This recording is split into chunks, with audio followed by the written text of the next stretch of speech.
Hello, hello, hello. This is AGT500 slash talented track 98 slash Louise Wonderwise slash Hilo, and in this video we're going to talk a little bit about Viper because it's what I've been playing the most since Dawn Trail has come out. So I just kind of want to give some thoughts on it.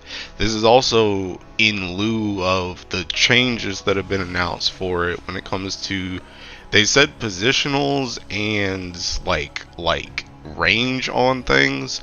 And I'm kind of sus about the positional thing. The range thing I think can be fine.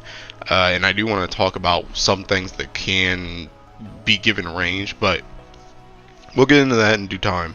So just general impressions on the job, because I know a lot of friends have asked me about my thoughts about the job. Plus, people are just curious since it's a new job in general. So let me give some quick thoughts, because this is coming from someone who's played tank for about 8 years, and now I'm swapping to melee for Dawn Trail. And going into Dawn Trail, I knew I wanted to play Viper, and I'm happy to say that my concerns have been squashed in terms of whether or not I would like it. I definitely like it. It's a lot of fun. I really like the fast-paced gameplay of it. It feels like the job is like always, it's always on. There's nothing that really stops, and it's very fast. And then the thing about it is, like, a lot of jobs have a downtime phase or a slower phase where they do something else. Like Samurai will, you'll cast during it. Ninja, you'll have stuff where you kind of just burst and you kind of stand still in a way where you're just, you might be casting mudras, you may be in Tenchi Jin, stuff like that, where it's just like you have a slower phase where there's not as much going on. I feel like Viper, that's their normal. Their normal is just the constant burst, the constant speed, and then they're reawakened. Instead of going slower, they just speed up even more, which is like insane. So it's really fun. I like the job a lot. There are some things I want to talk about. Since we're getting changes, there are some things I want to talk about that people have brought up to me and that I've experienced myself, that I think maybe some may be overblown, some may be actually like good things, right? So for one thing, I know a lot of people have told me that they feel like they can't plot out their rotation correctly because they don't know what's coming next. And what they're referring to is that you're constantly swapping sides when it comes to your rotation, right? So one thing, I'm here on the dummy, so I want to show kind of how I remedied this myself. So I'm gonna go through two combos here. Sorry, my house is in the way. I'm gonna go through two combos here just to get my buffs up so that you're in like a normal situation, right? So for one thing, you always know what's coming next once you hit your last GCD of a combo, right? So like when I hit the end of this combo right here, once I get to this third step, this is a back positional, right? With the red skills, the rear ones are red and the flank ones are green, right? When you hit this red one, as soon as you hit this, you already know your next combo is gonna be a green, right? You even see me get the buff there. Like, you already know that your next combo is gonna be a green. So if I go around here, then you know that your next combo is gonna be a green, right? So that's already one tell. But okay, let's say you're in the heat of combat, you're not gonna remember that, right? The other thing to remember is whenever you go through one of those combos, you're gonna get either your speed buff or your attack buff, which means you're gonna get the other one next, right? Because it's alternating.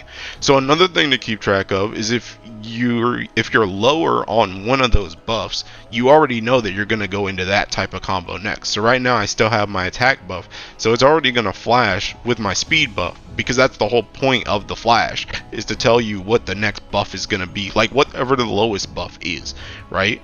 So you already know that as well. So once I hit that button, you also know that too, right? Another thing to note is you'll see down here, if you forgot those two things, you also have this that tells you what your next proc is, right? And this proc is gonna be a follow-up to telling you which buff is lower, because you're alternating. So I already know, because that button is there, oh, that's a green, I already know I'm gonna be going to a flank on my next combo, right? Because that's the buff that I have to use. And now I know that I'm gonna be going to a speed one, next. So once you learn what your combo finishers are, and you don't even really need to know that, you just need to know what their icons kind of look like.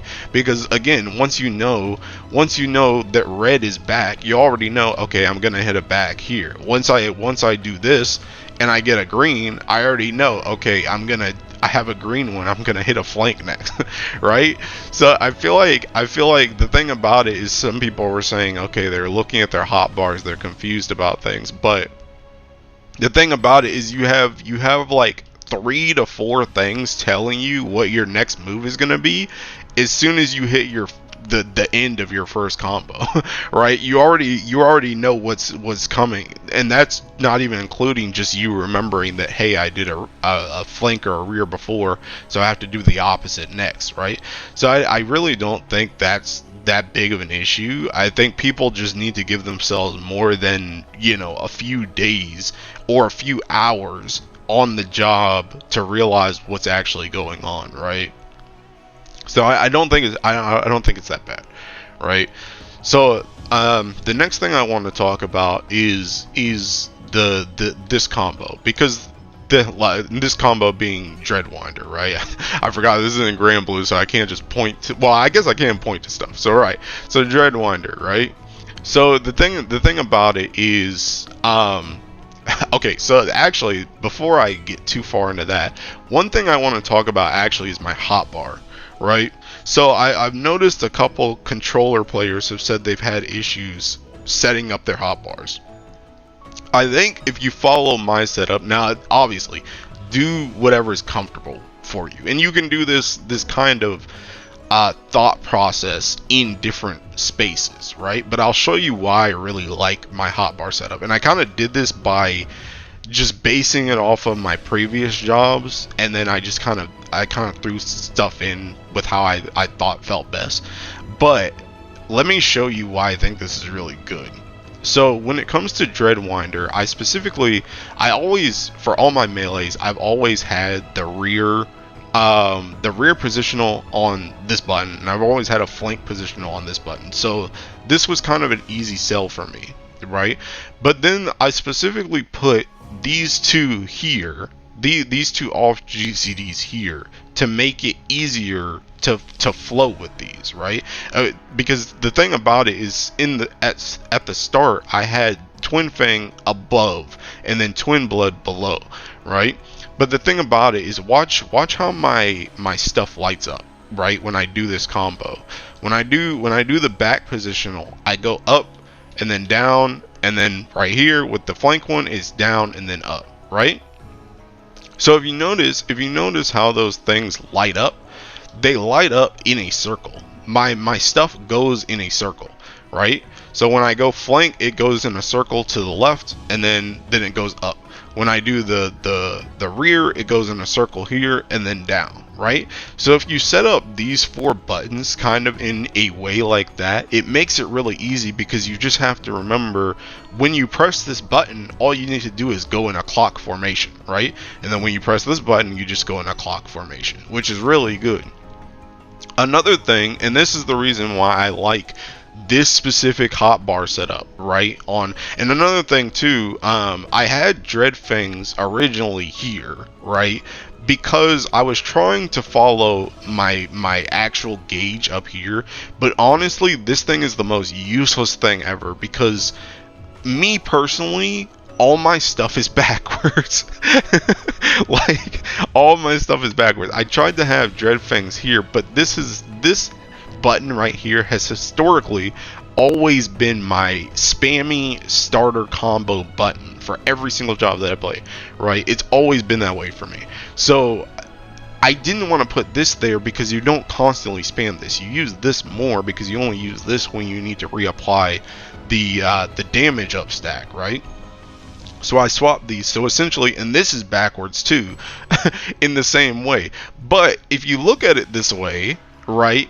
Let me show you what happens when I go into Reawaken, right? I press Reawaken, my first combo starter is right here, follow up right there, second combo starter is right there, follow up right there, third right here, fourth right here, and then Ouroboros is right here, and it goes right into Reawaken again, right? For double Reawaken. So my stuff literally goes down, right down the hotbar perfectly. I don't know how I pulled this off because I didn't actually realize which buttons were going to swap into which until I actually got the Reawaken combo. But when I got it, I was like, oh my gosh, I set up my hotbars perfectly. But yeah, so I like that. I like this setup. The only thing that I think is bad about this setup is, again, it is completely opposite to the job gauge. So one thing I would like to see change is let me swap. Like right now I'm completely ignoring this. The only thing that I keep track of here is this gauge for my Reawaken, and then this for my Uncoiled Fury, right? This part right here is literally just random. It's literally just showing up. It's just there. It's just there, but I don't use it at all because all my stuff is backwards. So even though I probably still wouldn't use this regardless, I think you should be able to flip this because this is very dependent on this move being on the right, this move being on the left, this move being on the right, this move being on the left, to show you visual indicators, right? So I think they should change that. I think you should be able to flip this, right? And this is another reason why I put it in simple mode too, because I just didn't want the visual clutter of having that big gauge here and I'm not even using it. This should be, you should be able to flip this. You should be able to flip this. Okay. What else do I want to talk about? I did mention Uncoiled Fury. This move is freaking awesome, by the way. This move is so good. The thing about it is when I was leveling, I didn't think that this movie was that great, right? I didn't look at the potency, I just looked at the animation. And until you get the follow-ups, this thing is slow as crap because it puts you in the dual, like the twin blade mode, and it's just a slow GCD, right? And obviously that slow GCD is so that you can get these afterwards, right? But the thing about it is it's just like, I don't know. I didn't think it was good at first. But then I looked at the potency on it, and 600 potency for this, even though it has some fall off, but 600 potency on every enemy, plus these have follow-ups that also do damage in an AoE scenario, is like ridiculous. Like this move is really good, and all of it's ranged as well. So yeah, this move really good, and you can store 3 of these. Also really nice. It helps a lot for downtime. I keep teasing my friends wherever there's a downtime in one of the EX trials where I'm like, wait, you guys don't have a range combo? Because you can literally sit here and spam this 3 GCDs in a row, and this is like a slower GCD too, so it gives you more time to actually get back to the boss, which is really good. This move is just really nice. Another thing that's really important about this move too is you need to use this move because it helps set up your rotation. This move can be used as a filler so that you can set up for double reawakening, because you can stop your GCD. You can stop yourself from gaining gauge. I now see why this doesn't give gauge, because this is a good filler where if you need to get to a point where you're about to overcap but you're about to go into double reawaken with Serpent's Ire and like you're at like 90 gauge or 100 gauge, right? You can spend these instead, not use gauge, slow down your GCD, and give yourself more time so that you can properly line up Dread Fangs for when it's gonna be below 20, right? And then you can hit Dread Fangs, then go into your double reawakening, right? So this move is also really important just for getting your rotation correct, right? So yeah, Uncoiled Fury, very good. The other thing I want to talk about, so they did mention range changes. One thing I would like to see change is the off GCD range, right? So if we go right here to max melee, right, and I press this button, Now, I don't even know why I hit True North. Right here, right? So this does have the same range as your globals, right? But the thing about it is when you're in actual combat, what you normally do when you need to run away from something is you'll hit a GCD and then move, right? But you'll see right here, I don't have enough time to hit that off GCD. So you essentially have to wait for that off GCD to go out before you can move, right? But that's not really good. So this should be maybe like a couple yalms longer. Like let's look how long it is right now. These moves are 3. Maybe make it like 5. Maybe make it like 5 on these, 5 or 6 or 7, something like that. Probably 5. Probably 5 is fine. Just so that you can get this as you're running out. Because the thing about it too is with Viper, all your off GCDs are really responsive, so they will come out if you have the range for it. So just give me a little bit extra range. Same thing with these as well. These need to be like 5, 6, 7 for your generations, because there's a lot of times where you'll go into Reawaken and you'll hit a GCD and try and move out of the boss's hit like range, and then you can't hit your off global, and then it gets really bad too, because you'll try and hit the global or the off global when you come back, and now your actual global is behind. So you just don't want that.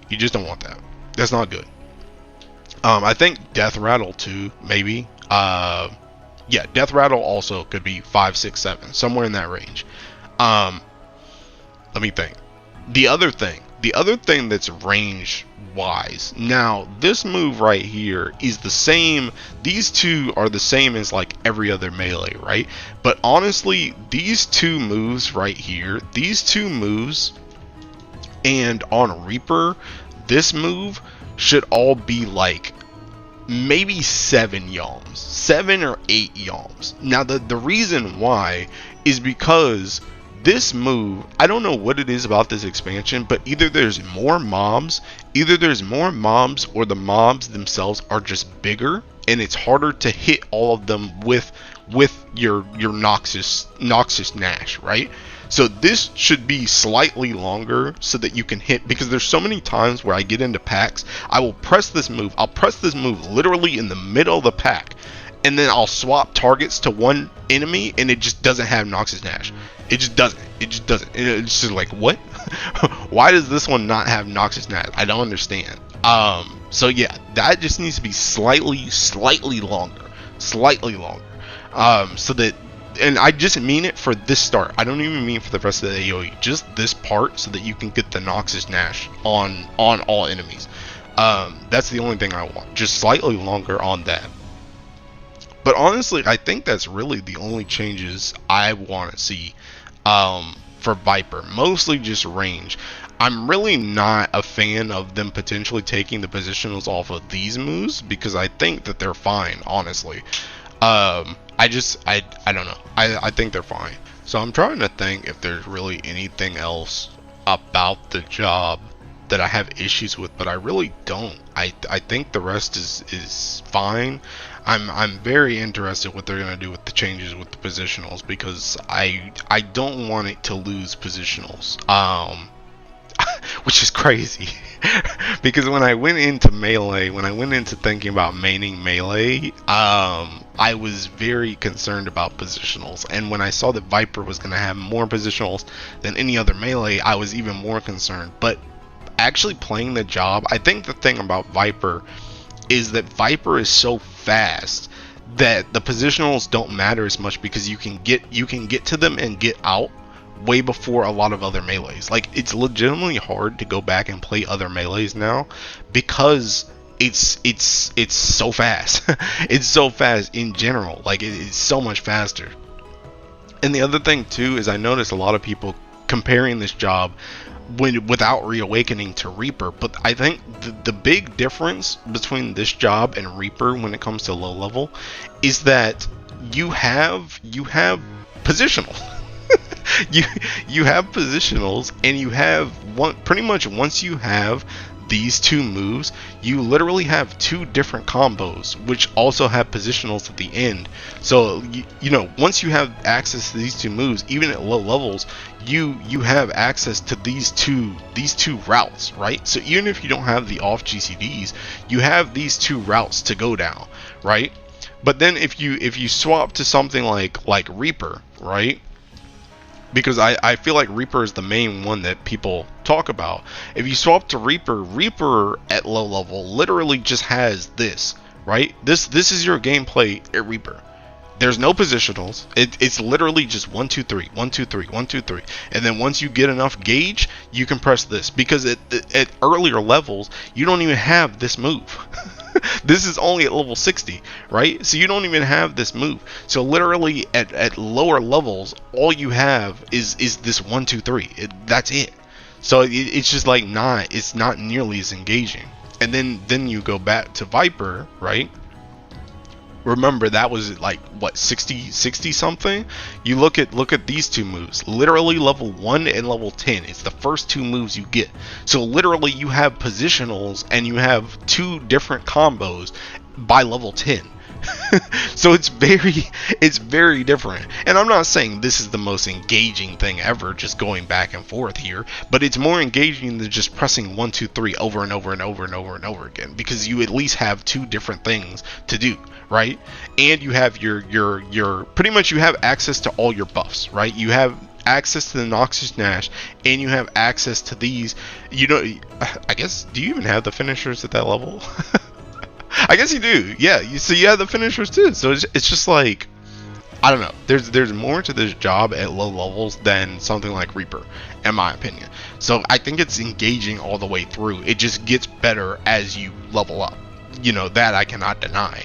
But yeah, I don't think it's bad at low levels either. Also, another thing too is I really like that this job has like no setup, right? So if you look at something like Ninja, which is oh no oh no, I have no I have no armory space. Hey yo, I think it's probably my rings. Hold on, let me throw something out. Hold on. Okay, so if you swap to Ninja, right? When you go into like a 2-minute burst on Ninja, right? You're looking at Dokomori, right? You're looking at Dokomori's cooldown. You're looking at Kunai Bane cooldown. You're looking at Tenshi Jin cooldown. You're looking at Kasatsu's cooldown. You're looking at Dream Within a Dream. You're looking at whether or not you have Bunshin, or if you have a Phantom Kamaitachi that you need to throw out. You're looking at Tenshi Jin. You're looking at how many stacks of this you have. You're setting up prior to that. You're getting Suiton so that you can use Kunai's Bane, right? You're looking at this stuff. You're looking at these gauges. You're looking at your Kunai gauge to see if you can do Alien Edge, like a buffed one. You're looking at I don't even know what this gauge is called, but this gauge so that you can use Baba Cocker and stuff like that. You're looking at, you know, your Raijus, stuff like that. You're looking at all this stuff going Meisui. You're looking at all this stuff well, maybe not Meisui, but you're looking at all this stuff going into 2 minutes on Ninja, right? You look at 2 minutes on Viper, it's literally, okay, do I have 50 gauge? Yes. Okay, do I have Serpent's Ire? Yes. Press it, you literally just do double reawakening, right? Now granted, you do need to set up to have your buffs going into it, right? You don't want your buffs to fall off. You also don't want your Noxus Nash to fall off. But I feel like that stuff is so ingrained into your rotation that it's a lot easier to handle those things than looking at and I'm not saying looking at all the stuff on Ninja is necessarily hard, but there's just more brain power in looking at all that stuff on Ninja as opposed to Viper. There's not nearly as much setup on Viper in comparison to the other melees when it comes to going into like a burst phase. You kind of just go. You make sure your stuff is up and then you just go. Like, you don't have to worry about all this different stuff. So I like the job. It makes my monkey brain activate. The neurons are activating. I really enjoy Viper a lot, and I'm really looking forward to I guess maining at this expansion is kind of my plan. But yeah, I'm very interested. I'm also very interested in, you know, the changes for the job that they're mentioning. If there's anything substantial that I feel like I should talk about, then maybe I'll make a follow-up video to this. But I think I probably went over the things that they're looking at changing. So yeah, I think that's kind of it for my Viper thoughts. It's a really fun job. I enjoy it a lot. I look forward to raiding on it. I've had a blast in both the Extreme Primals so far. There's also a lot of optimization to be done with, you know, when to use things, because the thing about it is even double reawakening can be very sketchy, because the thing about it is you really don't want to lose these finishers, right? So not only do you not want to lose your buffs, you don't want to lose your Noxus Nash, you don't want to lose these finishers, right? And by the way, them increasing this at the very end from 30 to 40 is a godsend. I'm really glad that they did that. But yeah, you really don't want to lose these, right? So when you get into situations where you're doing double reawakenings, if there's even the slightest bit of downtime in those double reawakenings, you can use Uncoiled Fury during reawaken, by the way. So that's fine. But the thing about it is, if you're doing double reawakening and you have to disengage from the boss and not keep your rotation moving as it's supposed to be during double reawakening, which is just doing the reawakened GCDs, you can run into a situation where your stuff starts to drop. I know it pretty much. One of the thing that I'm thinking of is in the second EX trial, when he does like that phase transition where he like knocks you up in the air. During that part, like right before it, is a double reawaken, and if you don't set up properly going into that double reawakening, you will lose like all your buffs and your finisher before you can get back around to them, because there's just so much time while you're knocked up, in conjunction with you having to break the fire chains and do a double reawaken. So there can be situations like that where you can lose your buffs. So there's optimization there to make sure that you don't lose everything, which I think is really fun. So yeah, I think that's kind of just my thoughts on the job. It's really good. It's really fun. I've said that like a lot of times. But yeah, so we'll see how it goes. I'll keep you updated on, you know, how I feel about it. I do plan on raiding on it, and we're going to be doing, you know, Savage and Ultimate. I plan on streaming that. So yeah, look out for that in the future. So yeah, that's pretty much all I have to say. Thanks for watching. Thanks for the support as always, and bye bye. Okay, so I knew there were going to be some things that I forgot to mention, so here's an addendum for this video. So the first thing is for AoE, can we please, I doubt they changed this on this job, but for future jobs, can we please stop doing this, where we get like a basic combo first, and then we get like the like the buff one later? Like, can we just flip these? Because it's so annoying when you have like in this example, right, where I have access to Noxus Nash. At level 10, I will know that Noxus Nash exists, but then my first AoE move does not have Noxus Nash. It's just an AoE. So I either need to put this up on multiple enemies and then AoE, or I need no, just swap these. Just swap these. I would rather just spam this and have Noxus Nash constantly at 40, as opposed to using this for 20 extra potency. Like, look, just swap these, okay? The other thing that I want to mention is, I noticed that some people also said they had an issue with like, these buttons get used too much, because they get used for this combo, for the Dreadwinder combo, and then they get used for the AoE one, right? But the thing about it is, another thing, and I forgot to mention this when I had set up my hotbar, right? But I also have my hotbar set up in a way where the left side always gives me my speed buff, and the right side always gives me my attack buff, right? So if you look at like my basic combo, right, this will give me my speed buff, this will give me my attack buff, right? If I go into the Dreadwinder, this will give me my speed buff, this will give me my attack buff. If I go into the AoE, this gives me my speed buff, this gives me my attack buff. And then also for these, when they swap, when the basic AoE combo swaps, this gives me my speed buff, and this gives me my attack buff. So if you notice, literally everything on my hotbar is set up in a way where speed is always on the left, attack is always on the right. You don't have to do it that way, but you may want to do that to make it more consistent for yourself. Whether it's attack or speed should always be on one side or the other for like all your buttons, right? So that's another reason why my hotbar is set up the way it is. Also, I mentioned earlier how I have for like the Dreadwinder stuff where it goes in a clock, right? It's the exact, because all my stuff is set up in that way, it's the exact same thing for this combo as well. So if I do this one, when I do my left side speed buff, the combo immediately goes into the clock like this, right?